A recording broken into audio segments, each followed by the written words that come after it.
Well, I mean, needless to say, like I appreciate your time. It's great to be chatting. I'm a fan of yours and have been for quite a while. So when I see your name come up on films, I get excited. So this is a thrill for me. Fantastic. Thank you, Glenn. Really appreciate that. And as a fan, like I can recognize that this particular film is quite a departure from a lot of the stuff that you've done. Is this a genre you've always wanted to explore? Uh, d- don't often think about it in terms of genre, but it ended up being something that I really enjoyed. I hadn't really thought about it. It was more about the characters and the story, and you see Mm. where those things are opposed to being driven by a genre. Although I would have to say it's sort of quite fun to immerse yourself in historical pieces. I do like that. I did a World War II film called Hell Hath No Fury, and when you make a film like that and you're writing it and directing it and basically producing it, you have to immerse yourself in that. You every sentence, every sort of action, because not everything's written when you're making there's things going on in the background, there's elements, the way a person moves or the slang that they use. And you just have to be conscious of everything at every stage. And I like that. It's an immersion. And the actors enjoy that. And it gives you that chance to really sort of dig a little bit deeper. So I knew that I liked period pieces. I'd gone back to World War II. That was sort of a little simpler than going back 2,000 years there. Well, yeah, Uh, Hell Hath No Fury was a little more contained as well. Like I really liked that one, and I interviewed Louis Mandylor for that one. Brilliant. Yeah, so I do think this, like for what I know of your work, I feel like you've really gone all out with this one. It's big, it's sprawling, like I really just did. I put everything on. I left everything on the field on this one, as they say. It was a tough one, but it was it was a passion project that had consumed me for quite some time. My daughter's middle name is Boudica, and she's 17 now. So wow, amazing. so it gives you a little hint. The biggest problem writing the script is obviously the reason for the revenge in the first place and trying to get my head around that. I think that if I'm perfectly honest with myself, that was what took so long getting this done. It was how do you deal with something so atrocious and such an atrocity, such a sort of crime against mankind? What do you do with that scene to make it cinematic? And my experience with watching various other people try and make the film in low budget films or theater is trying to confront that head on. It's just not something you want to see. It's too much. And so Mm. the film gestated and it sort of hung in the back of my head for a decade or two until I sort of came up with that, the manner in which we handle the children, the two daughters in the movie. And when that sort of solidified, it became, much more apparent that this was a film that I could make, and it was going to Hmm. work. And Yeah, then meeting sure. Olga Kurylenko on White Elephant, a little film I did in Tifton, Georgia, and I got on very well with her. She was someone that really sort of comes to the set with the same reasoning that I do, which is to make the best film possible. Let's roll up our sleeves, let's do what it takes, and make the film work. And I like collaborators like that, like Lewis as well. Yeah. So I knew that with her and Boudica together, the script that I had, I knew I had something that I could work with. It was a hard time trying to raise financing, but it always Well, is. being a passion project, as you said, and that you wrote it, is this a moment in history that you were fairly well versed in, or did you have to do a hell of a lot of research going into it? Uh, I read a lot of books on that period. I just a lot of books, and then Mm. you'd put one down, and you'd find another one online that someone else in some fan group recommended. I'd order that one and read that one, and there are only really uh, two actual sort of people that saw her, or really, one of them didn't really see her, but Tacitus and Cassius Dio, and they were the two Romans that wrote about her. And so, the Celts didn't really record anything. So as long as you're versed in the history of the time, you have quite a lot of room for freedom. You have to color within the lines, so to speak, Hmm. but everything else it's very vague. It's lost to the mists of time. Everything we know about the Celts was written down by the Romans. There was no formal writing that they had. So it had a little more freedom than the World War II film in that respect. But the Romans had to be correct, and Yeah. the army had to be correct, and the way that they worked with themselves. And I had a lot of help from uh, historical advisors and sort of experts. One gal from LA we actually took to England. She was there every day with us, just double checking. So Hmm. it's important. And but that side of it is fun. You know, it's the fun. It's an exciting thing to do as you're working. You know. Well, it shows on the screen too, because it feels like there's a bit of authenticity going on here. But you mentioned that you initially approached it with the characters rather than the genre. But I'm wondering, like, given the films that you've made, is there a fundamental difference between stuff like, you know, Debt Collector or Accident Man and then this? Like, is there a big fundamental difference in how you direct? No, not really, not really. It's, you know, when I made Accident Man, I was trying to make the very, very best low budget action movie with martial arts based on a comic book that I could, and you know, to that end, I worked very, very hard on the script. You know, that came from Stu and Scott.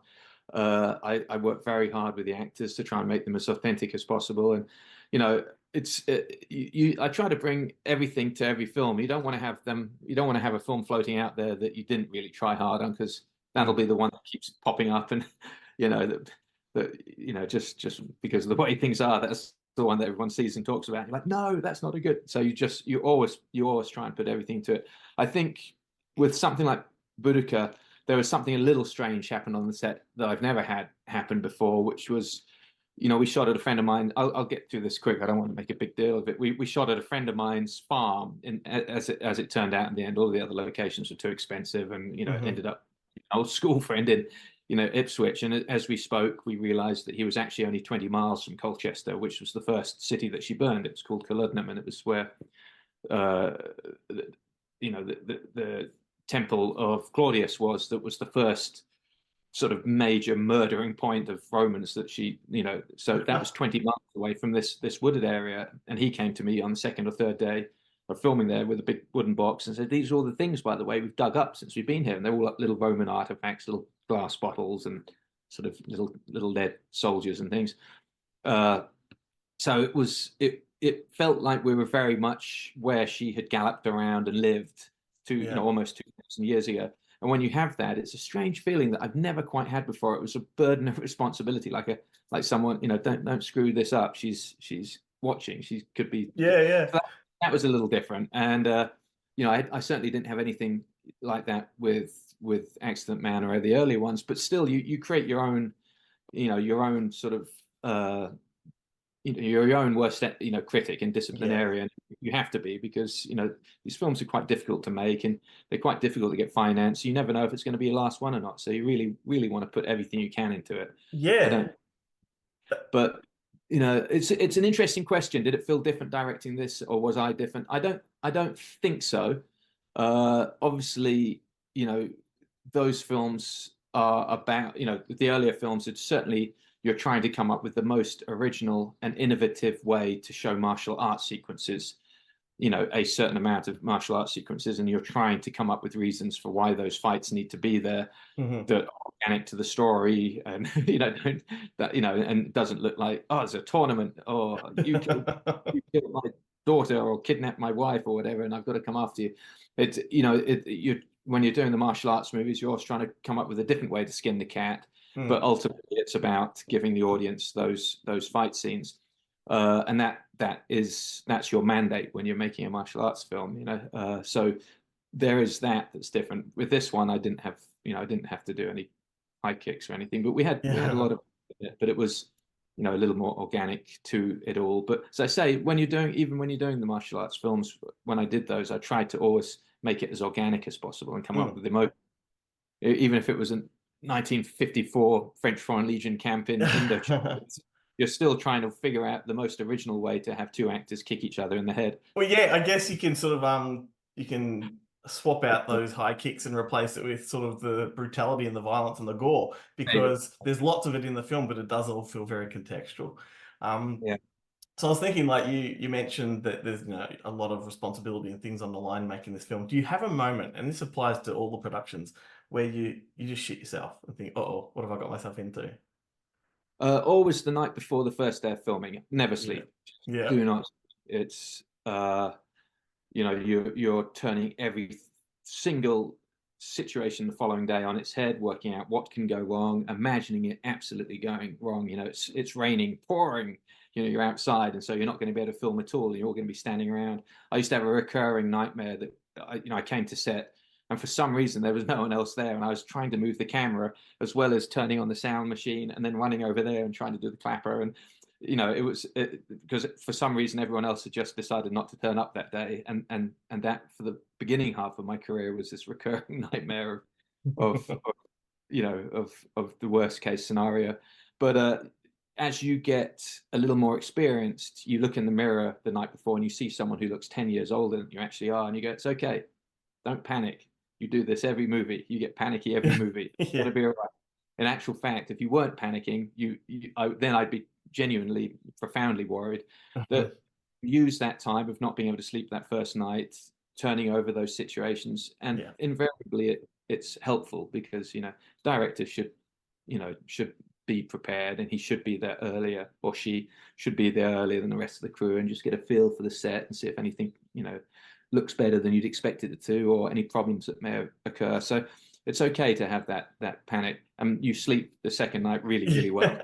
See, years ago, I went to film school years ago, and I wish that's the kind of advice they'd given us. Embrace Right. the panic, use it, Yeah. channel it. Well, you have to.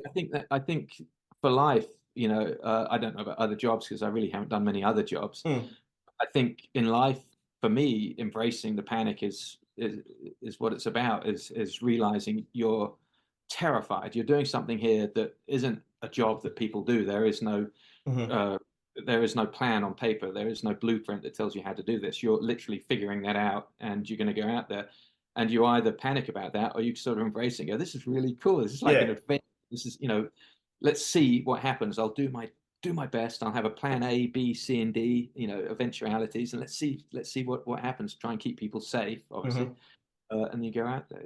Yeah, I With work Boudica, better under it was pressure like for that. sure. Yeah. It was really like that on this one. It was an extraordinarily challenging shoot, Mm, and I'm very very proud of what we ended up with. The film, has scope that I didn't expect it would. I thought we'd only be able to have 3 or 4 people in a hut, and it would sort of be played out almost like a theatrical play.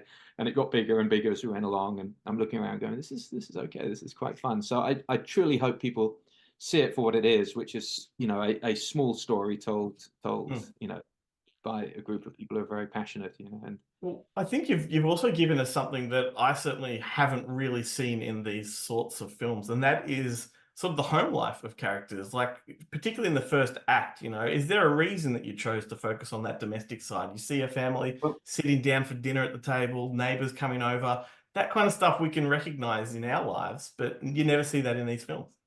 I'm so glad you spotted that and you like that. That for me was what was, the crux of the story is she's a housewife, she's a Mm, mother, she yep. has 2 kids she's proud of, she works hard to sort of bring them up and do what she's doing right. She trusts in her husband to keep her safe, and life is pretty darn good for her. She gets her fingernails done and her makeup done and her hair done with the kids, just as many affluent upper class, or middle class women do. And even though it's 2,000 years ago, what is uncanny about the Roman Empire is how similar, in many, many regards, it is to now. The way they ate, celebrated, enjoyed life, laughed, joked, made love. It's very, very similar. Mhm. In many respects, fashionably. Even the clothes and the kind of jewelry and where the makeup came from and how special that was, and perfume.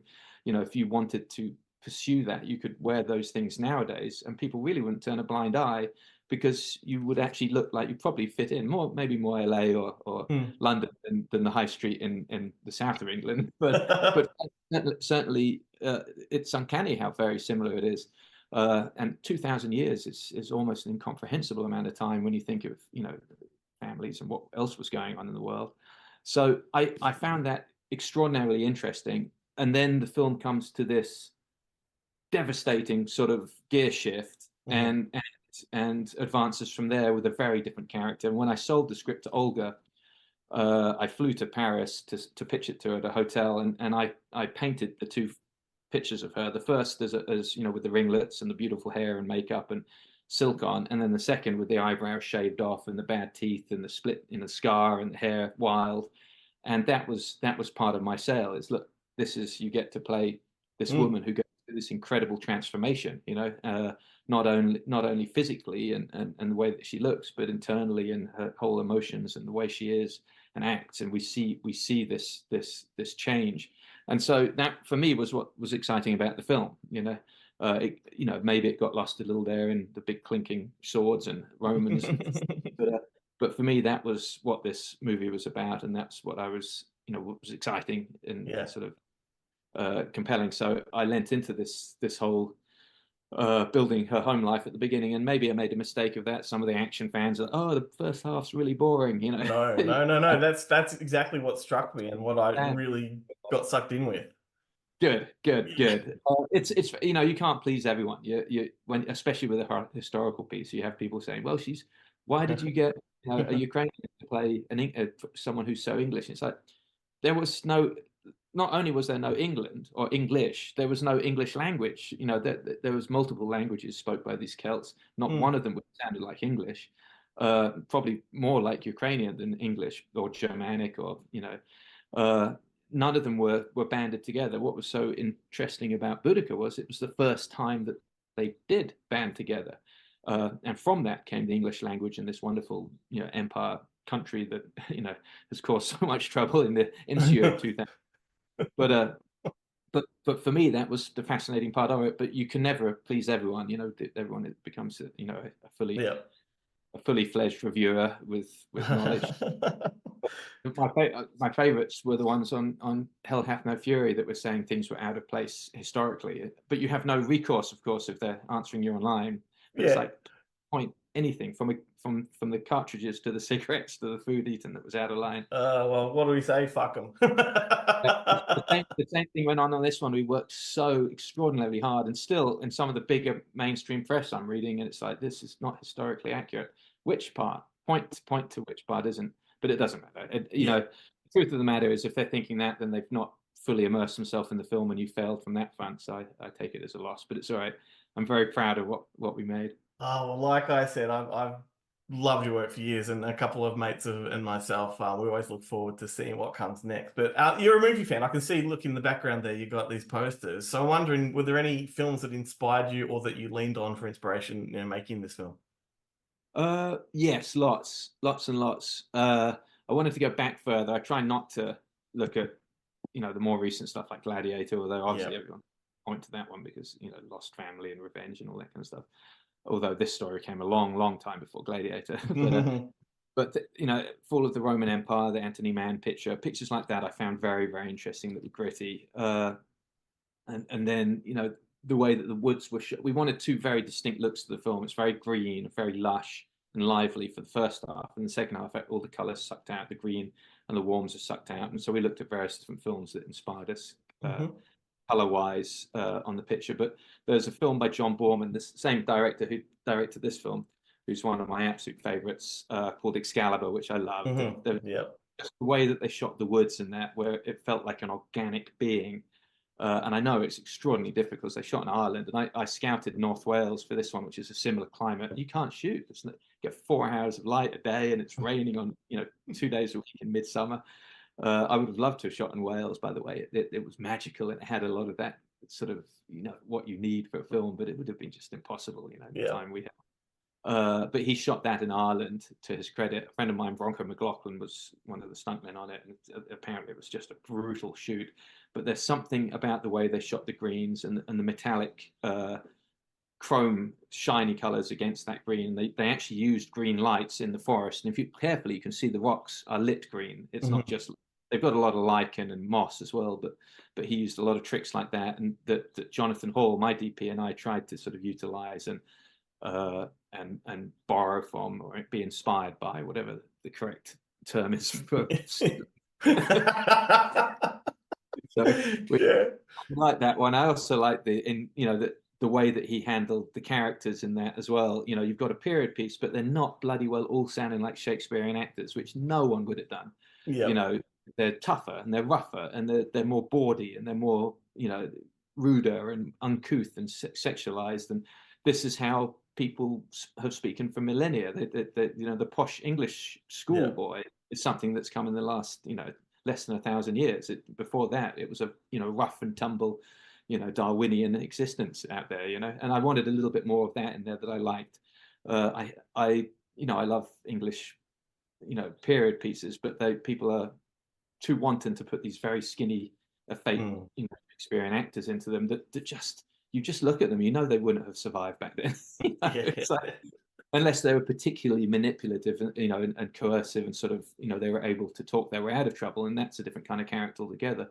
But most of them would have been knocked out with one punch, and I don't believe that they could have operated in the position that they're supposed to be operating in the movie. So I wanted guys in this to feel a little more meaty, a little more, and I think that turned off people like the English Guardian newspaper. They wanted a lot more of the Shakespearean angle in it, and it just, me, it just smells fake. I've been around soldiers. I've spent my life around soldiers and stuntmen and rulers and farmers and people who work in the field and outdoors, and they are a certain way. They they don't say things like they do in the National Theatre. And 100%. It's and I want these guys to be like that. I thought Leo Gregory was fabulous as a a Celt soldier with a very early form of post-traumatic stress disorder, and led him to be problematic. I thought Clive Standen was absolutely wonderful, and Peter Franzen. They brought a lot of that Viking sort of feeling to this, which did a lot of the legwork for me. They knew where they were going with these characters, which was great fun to watch. Fabulous chemistry with Olga as well, and Olga, I thought handled the sort of move from housewife to warrior really well as well. Surprised me a lot. We tried to do it in chronological order, so we tried to shoot the housewife first, because it would be not only a massive sort of emotional brain gear shift for it to go one way or the other, but it was like an hour and a half, 2 hours makeup each time to put all this stuff. But it helped to sort of do that in almost chronological order, which is something you don't often get to do. We planned that quite early, so that was fun. Awesome. Before I wrap it up, I've got 3 random tangent questions for you that I'm dying to ask you, if you don't mind. Just firstly, just generally, what kind of movies do you gravitate towards when you're in your downtime? I'm looking behind you and I can see that you're sort of a man of the classics. Well, yeah, this one's Point Blank, and then that one over there they're both originals. That's Good, the Bad, and the Ugly, which I made a decision fairly early on. I'd only have posters of movies that I truly loved to inspire me, to keep me in the pants. So I've got Red River down there by Howard Hawks, and then awesome. I think She Wore a Yellow Ribbon I have as well. The Ford pictures. It's criminal, but it's by a pragmatic choice. I try not to watch too much that is too recent and too popular, and because it's good, it's great stuff, and I have a producer partner who watches it. I have daughters and and all these people watch it.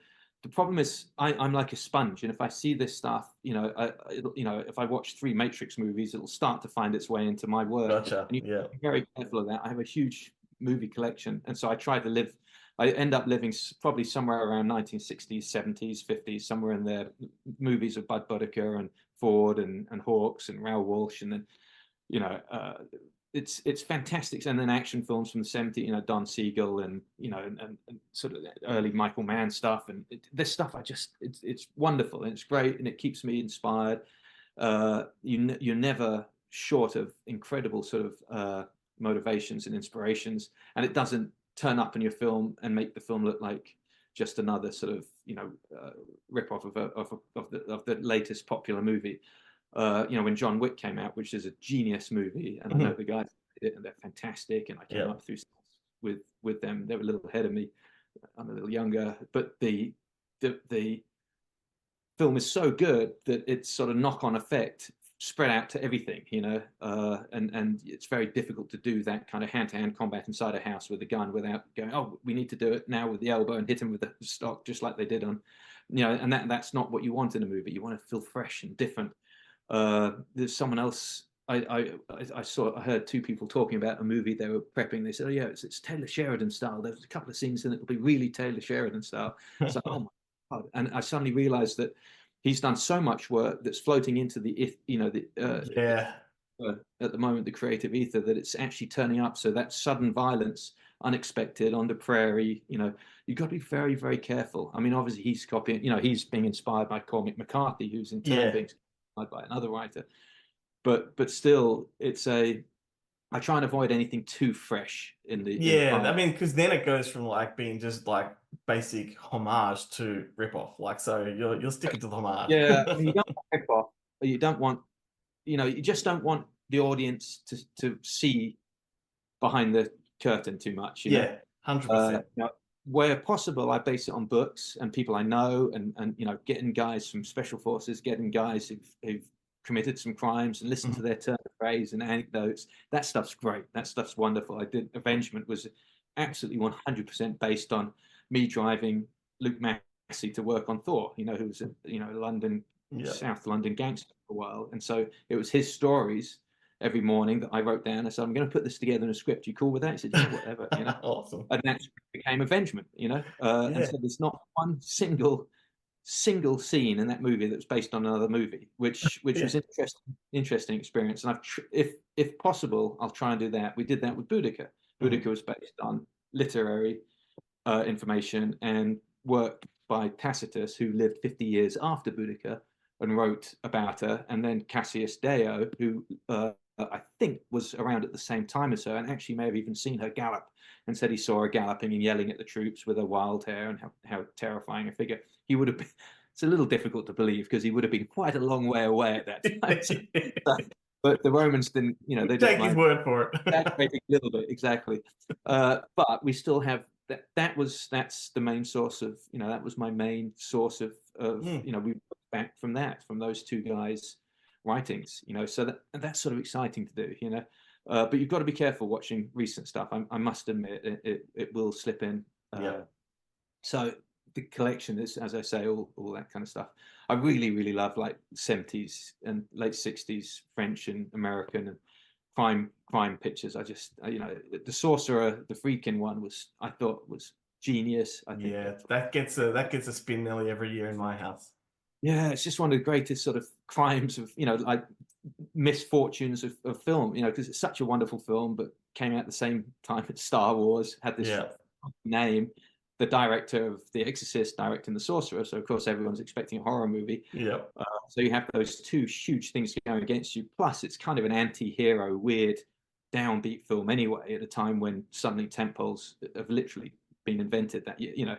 So it's a tricky one, but God, it's a good one. You know, things like that, and the 7-Ups, and you know, French Connection, and all those sort of pictures. Charlie Varick, and I just love them. I love them to pieces. Oh, geez, the 7-Ups. Wow, they are one of the characters. The Aussie character from 7-Up lives not far from me.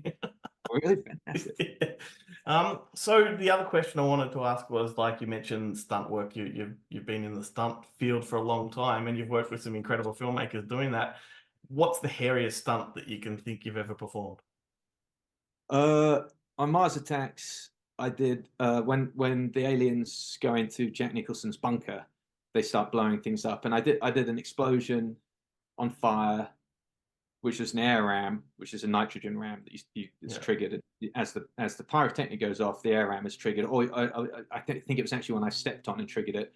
That fired me up into the air, and I came down on a staircase and then came down the staircase. Oh my God. So it was a triple bang with the fire, the air ram, and the stairfall. But you're young and you're dumb and you're strong as nails when you're in your 20s, and it's sort of, you know, you've been training for that stuff like crazy anyway, so you don't, you know, it's more an incredible rush, and you feel wonderful afterwards. It was particularly good for me as a stuntman. You get paid on you get the daily rate, but then you get a little bump for the stunt, which works if you go overtime. For example, you go over 10 hours, that bump increases your overtime. So you're also looking to do a bit of overtime, and a stunt bump is a good thing. Anyway, that was Jack Nicholson's last day, so it ended up being like a 19 or 20-hour day. So it was, I think it was my best day ever as well. Single day financially, but it was a good stunt. Going into the water with the sharks and Cutthroat Island, we went in from quite high up. Out, you know, in the China Sea, and they had the grey reef shark, which is not inherently dangerous unless you actually kick it or land on it. And they're feeding, you know, they're doing the craft service, and all the food's falling in the water. So by about lunchtime or 1 o'clock, you're just seeing all the fins everywhere with the little black tip on them. Oh my God. You know, the Thai craft service, or anyone, they're throwing it all in the sea, so they're everywhere, and then going in the water, you're trying to find where there aren't sharks to land. So it was that was an interesting experience. No one, I think one person got something on the side of their leg, a little cut, but we're not sure if it was from a sword or Oh a my predator. goodness.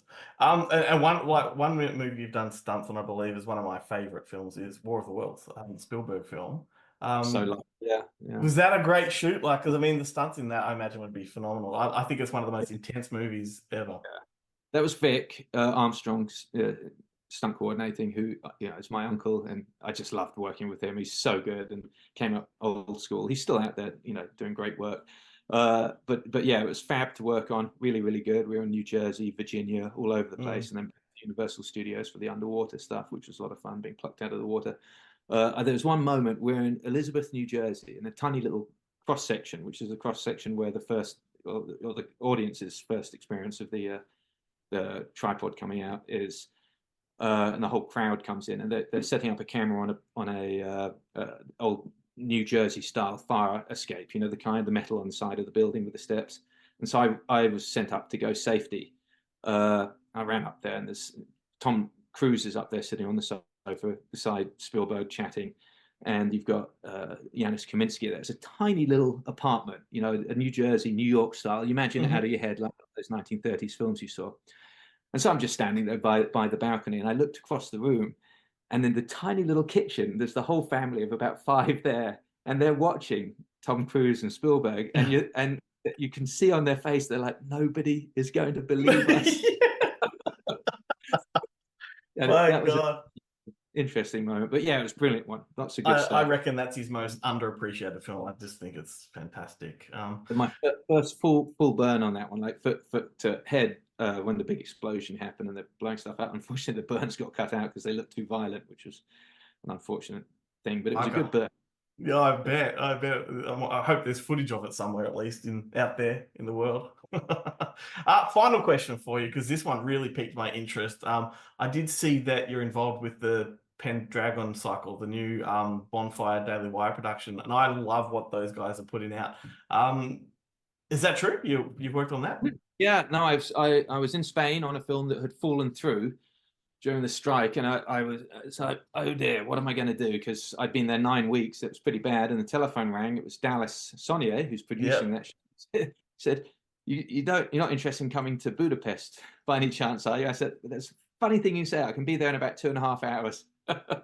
So I flew straight there, and I met them. They had 2 directors on it, and they felt they needed a third. They'd underestimated how difficult it was going to be. They had seen my trailer for Boudica that morning, which is a similar era. Theirs is set about 400 AD. Yep. And they said, would you be interested? And so I ended up staying for 4 months on it, and it was absolutely wonderful. Dallas is one of my favorite sort of producer filmmakers, and I've had him on my podcast, and he's fantastic to chat to, and I just think the stuff he's putting out is really edgy and raw, and I love. He's extraordinarily intelligent, very, very smart, and a really good guy. And I that saved my bacon. That one did. It was a really, really helpful one. It was a lot of fun. I got to play with 50 horsemen and lots and lots of special effects and stunts and castles, and I went from southern Italy all the way through to the Dolomite Mountains and Gran Sasso, and then into Budapest, where I've worked before.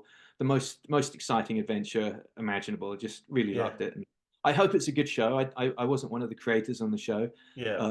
I did my very best with what I had, and got some great performances. Really, and some really cinematic imagery, and they're putting it all together now. The whole gang, Jeremy and all that. I love their stuff. And I'm glad you're involved with it. Like, I can't wait to see that. But I wanted to thank you for having a chat with me, because like I said, love your work. So it's a little bit of a fanboy moment for me.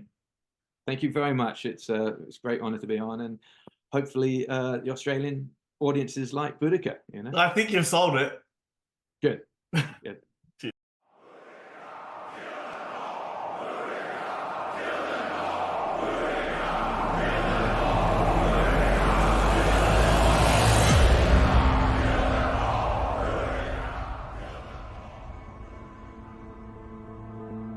This barbarian blood that drives your heart. Because they look at you and fills them full of hope. Boudica. They must not find their savior. They believe that a woman warrior will somehow be their salvation. Forward!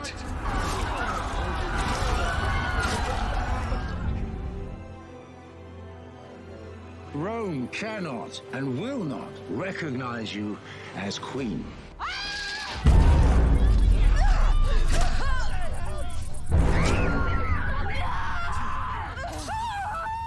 Our people asked the gods of the land to provide us a leader, and now they have. Accept me and my men as your loyal servants.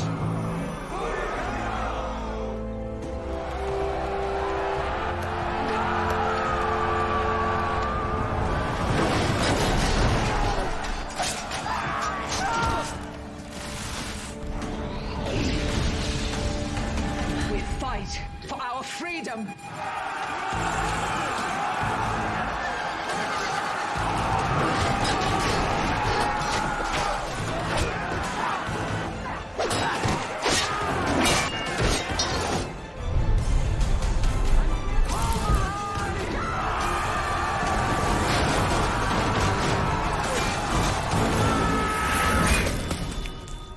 They're sending reinforcements that we cannot defeat. I cannot lose, you know that.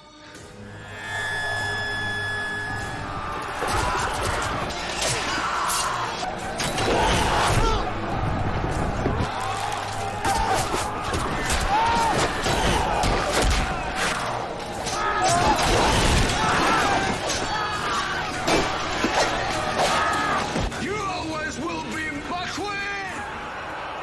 On this spot, we must conquer or die.